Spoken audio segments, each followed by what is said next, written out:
যাও ছাড়িয়া ও ভাই রে আমি ঘরে গিয়া আমি ঘরে গিয়া ভালো কারে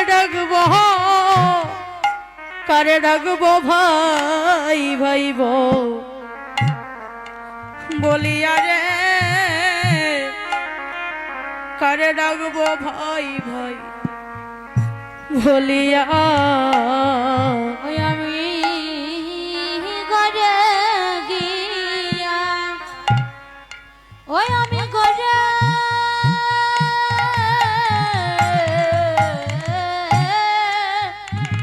গিয়া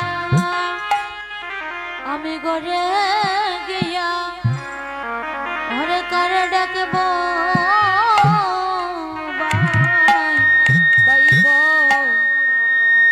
বলিয়া রে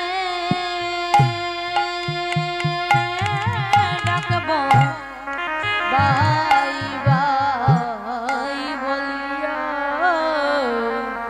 নাই আমি ঘরে গিয়া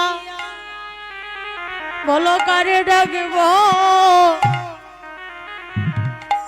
ভাই ভাইব লিয়া রে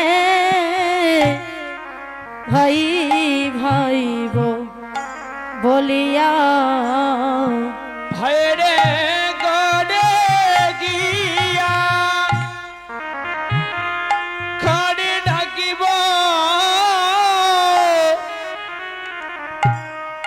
ভাই ভাইব বলিয়া রে কানাই ভাই ভাই ভাই বলিয়া। আজকের এই আসরে যারা বসে আছেন মায়েরা, যাদের বিয়ে হয়েছে, তারা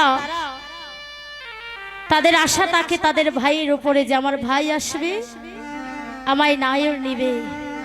আমার ভাই দিনে একবার হলেও ফোন করে বলবে কিরে কেমন আছিস, ভালো আছিস তো।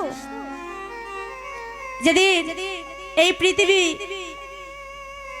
পৃথিবী থেকে ভাই চলে যাবে, এই কথাটা জিজ্ঞাসা করার মতো এই জগতে আর কেউ থাকবে না। এই জগতে যার বড় ভাই আছে তার মাথার উপর একটা ছায়া আছে মা। যারা ভাই ছাড়া এই পৃথিবীতে আছে সে জানে ভাইয়ের কি বেদন।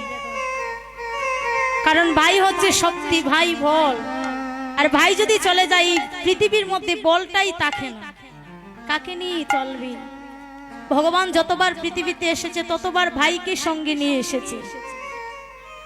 ত্রেতা যুগে যে লক্ষণ ছিল সেই লক্ষণ এবার দাপর যুগে হয়েছে বলরাম, আর সেই বলরাম কলিযুগে হয়েছে নিতাই। কেন হয়েছে ভগবান জানে যে ভাইয়ের কি বেদন। বলে ভাই ছাড়া ভগবান কোনোদিন পৃথিবীতে আসেনি। আমা ভগবানের রামচন্দ্র যখন বনে গিয়েছিল সঙ্গে গিয়েছিলেন লক্ষণ। লক্ষণের তো কোনো দোষ ছিল না। লক্ষণ কেন গেল? বলে আমার গুণের ভাই বনে থাকবে আর আমি রাজ্যে থেকে রাজভোগ সেবা করব, আমি সেটা চাই না। আমি আমার ভাইয়ের সুখে আমিও বনে যাব।